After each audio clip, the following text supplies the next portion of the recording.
शांति। आज है 15 मई, शिव बाबा की साकार मुरली। आज मीठे बाबा कहते हैं, मीठे बच्चे, याद का आधार है प्यार। प्यार में कमी है तो याद एक रस नहीं रह सकती, और याद एक रस नहीं तो प्यार मिल नहीं सकता। प्रश्न, आत्मा की सबसे प्यारी चीज कौन सी है? उसकी निशानी क्या है? उत्तर, ये शरीर आत्मा के लिए सबसे प्यारी चीज है। शरीर से इतना प्यार है जो वो शरीर छोड़ना नहीं चाहती। बचाव के लिए अनेक प्रबंध रचती है। बाप कहते हैं, बच्चे, यह तो तमो प्रधान छीछी शरीर है। तुम्हें अब नया शरीर लेना है, इसीलिए इस पुराने शरीर से ममत्व निकाल दो। इस शरीर का भान न रहे, यही है मंजिल। ओम शांति। रूहानी बाप रूहानी बच्चों को समझाते हैं। अब यह तो बच्चे जानते हैं कि दैवी स्वराज्य का उद्घाटन तो हो चुका, अब तैयारी हो रही है। क्या कह रहे हैं बाबा? अब तैयारी हो रही है वहां जाने के लिए। जहां कोई शाखा खोलते हैं तो कोशिश की जाती है बड़े आदमी द्वारा ओपनिंग कराने की। बड़े आदमी को देख नीचे वाले ऑफिसर्स आदि सब आएंगे। समझो, गवर्नर आएगा तो बड़े बड़े मिनिस्टर आदि आएंगे। अगर कलेक्टर को तुम बुलाओ तो बड़े आदमी नहीं आएंगे, इसीलिए कोशिश की जाती है बड़े ते बड़ा कोई आए, किसी न किसी बहाने से अंदर आए तो तुम उनको रास्ता बताओ। बेहद के बाप से बेहद का वर्षा कैसे मिल रहा है, ऐसा कोई दूसरा मनुष्य नहीं जो जानता हो तुम ब्राह्मणों के सिवाय। ऐसे भी सीधा नहीं कहना है भगवान आया है।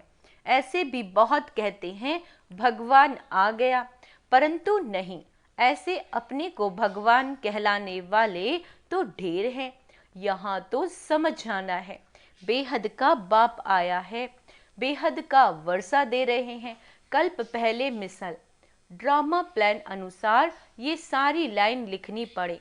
मनुष्य लिखित पढ़ेंगे, फिर कोशिश करेंगे जिनकी तकदीर में होगा। तुम बच्चों को मालूम है ना कि हम बेहद के बाप से बेहद का वर्षा ले रहे हैं। यहाँ तो निश्चय बुद्धि बच्चे ही आते हैं। निश्चय बुद्धि भी फिर कोई समय संशय बुद्धि बन जाते हैं। माया पिछाड़ लेती है, चलते चलते हार खा लेते हैं। ऐसा तो लौ भी नहीं जो एक तरफ सदैव जीते हों। हार होवे, बाबा कहते हैं हार होवे ही नहीं, हार और जीत दोनों चलती है। युद्ध में भी 3 प्रकार के होते हैं, first class, second class, third class. कभी कभी युद्ध न करने वाले भी देखने के लिए आ जाते हैं, वह भी अलाउ किया जाता है। शायद कुछ रंग लग जाए और इस सेना में आ जाए, क्योंकि दुनिया को यह पता नहीं है कि हम महारथी, तुम महारथी योद्धे हो। परंतु तुम्हारे हाथ में हथियार आदि तो कुछ भी नहीं है। तुम्हारे हाथ में हथियार आदि शोभेंगे भी नहीं, परंतु बाप समझाते हैं ज्ञान तलवार, ज्ञान कटारी। तो उन्होंने फिर स्थूल में समझ लिया। तुम बच्चों को बाप ज्ञान के अस्त्र शस्त्र देते हैं, इसमें हिंसा की बात ही नहीं, परंतु ये समझते नहीं। देवताओं को स्थूल हथियार आदि दे दिए, बाबा कहते उनको भी हिंसक बना दिया है। यह है बिल्कुल बेसमझी। बाप अच्छी तरह जानते हैं कि कौन कौन फूल बनने वाले हैं।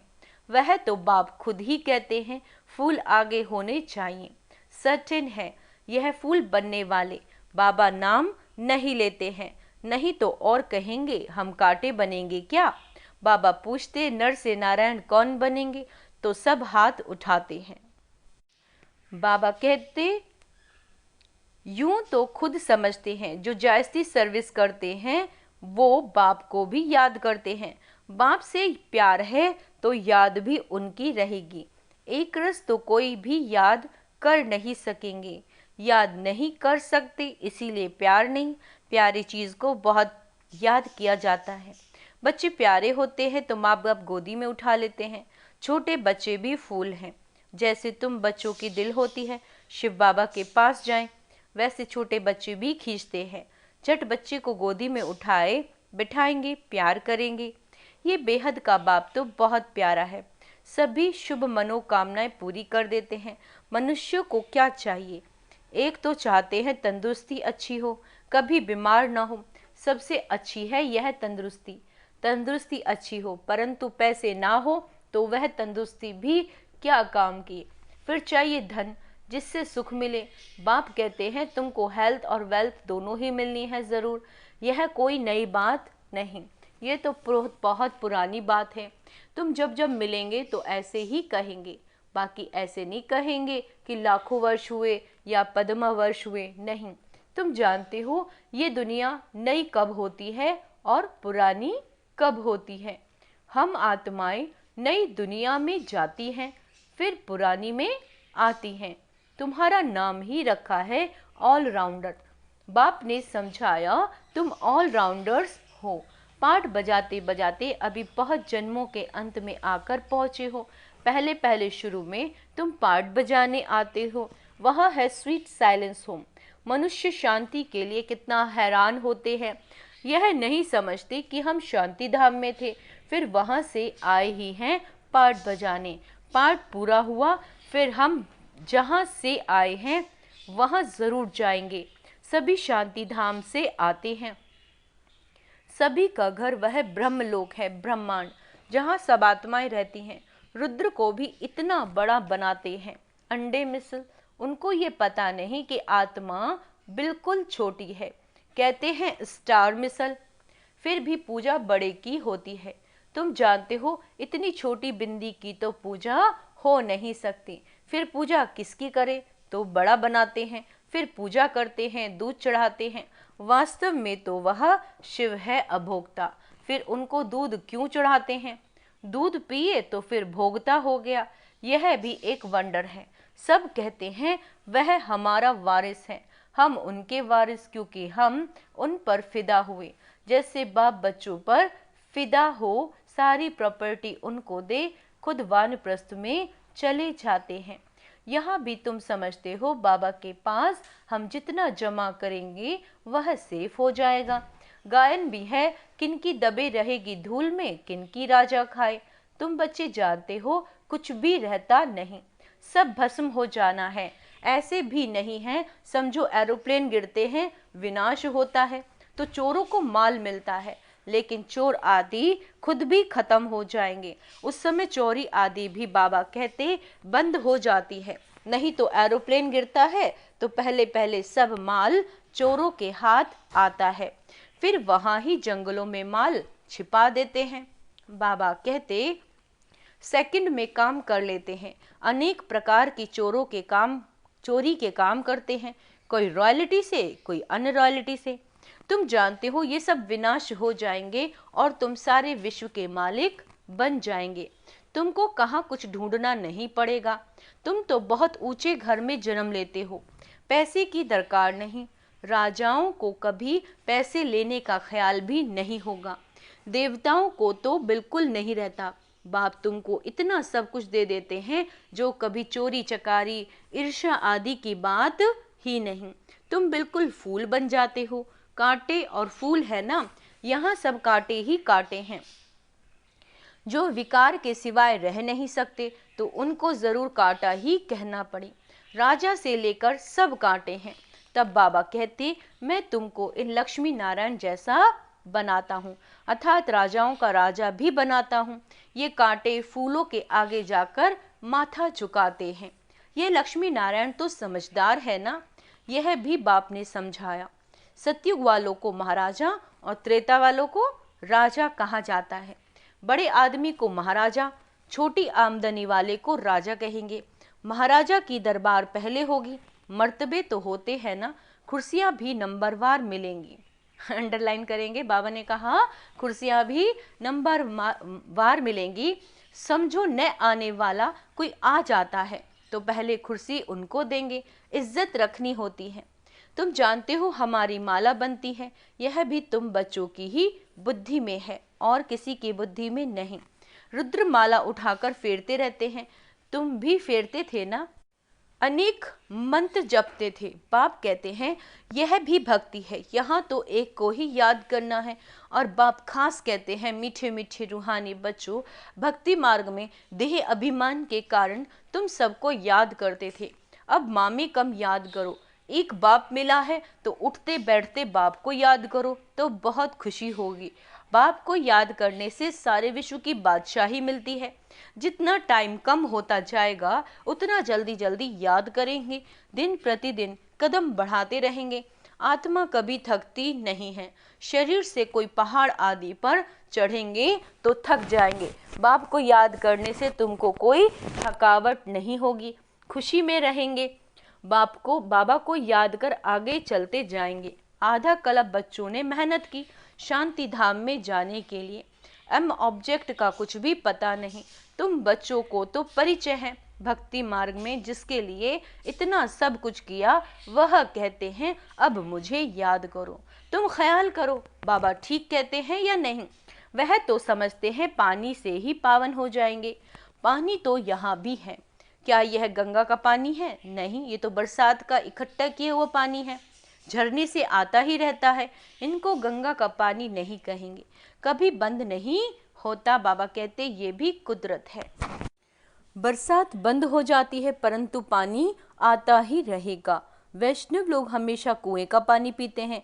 एक तरफ समझते हैं ये पवित्र है, दूसरी तरफ फिर पतित से पावन बनने के लिए गंगा में स्नान करने जाते हैं। इसे तो अज्ञान ही कहेंगे। बाबा कहते बरसात का पानी तो अच्छा ही होता है, यह भी ड्रामा की कुदरत कहा जाता है। खुदाई नेचुरल कुदरत। बीज कितना छोटा है, उनसे झाड़ कितना बड़ा निकलता है ना। यह भी जानते हो धरती कल राठी हो जाती है तो फिर उसमें ताकत नहीं रहती, अगर धरती कल राठी हो जाती है। बाबा कहते हैं स्वाद नहीं रहता। तुम बच्चों को बाप यहाँ ही सब अनुभव कराते हैं। स्वर्ग कैसा होगा अभी तो नहीं है, ड्रामा में ये भी नूंद है। बच्चों को साक्षात्कार होता है, वहाँ के फल आदि कैसे अच्छे मीठे होते हैं तुम ध्यान में देख आकर सुनाते हो। फिर अभी जो साक्षात्कार करते हो वह वहाँ जब जाएंगे तब इन आँखों से देखेंगे। क्या कह रहे हैं बाबा? जो भी साक्षात करते हो वह सब इन आँखों से देखेंगे। फिर है पुरुषार्थ पर। अगर पुरुषार्थ ही नहीं करेंगे तो क्या पद पाएंगे? तुम्हारा पुरुषार्थ चल रहा है, तुम ऐसे बनेंगे। इस विनाश के बाद इन लक्ष्मी नारायण का राज्य होगा, यह भी अब मालूम पड़ता है। पावन बनने में ही टाइम लगता है। बाबा कहते याद की यात्रा मुख्य है। देखा गया बहन भाई समझने से भी बाज नहीं आते, बुरी आदत नहीं छोड़ते हैं। तो अब फिर बाबा कहते भाई भाई समझो। बहन भाई समझने से फिर दृष्टि नहीं फिरती, भाई भाई देखने से फिर शरीर ही नहीं रहता। हम सब आत्माएं हैं, शरीर नहीं है। जो कुछ यहाँ देखने में आता है वो तो सब विनाश हो जाएगा। ये शरीर छोड़कर तुमको अशरीरी होकर जाना है।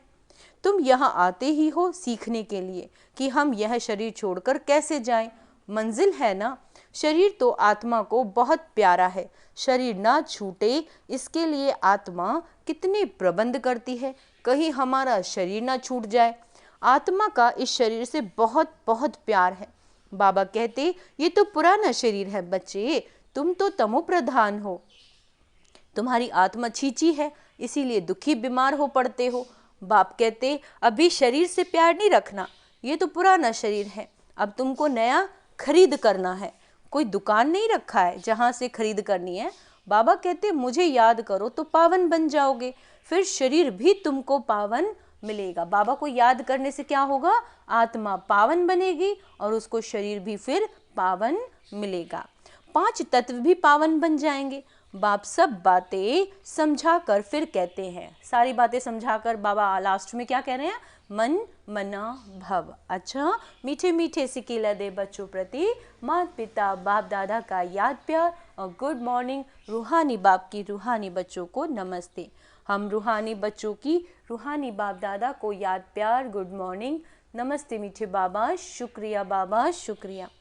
शिव बाबा के हम वारिस हैं। धारणा के लिए मुख्य सार क्या है? शिव बाबा के हम वारिस हैं, वह हमारा वारिस है।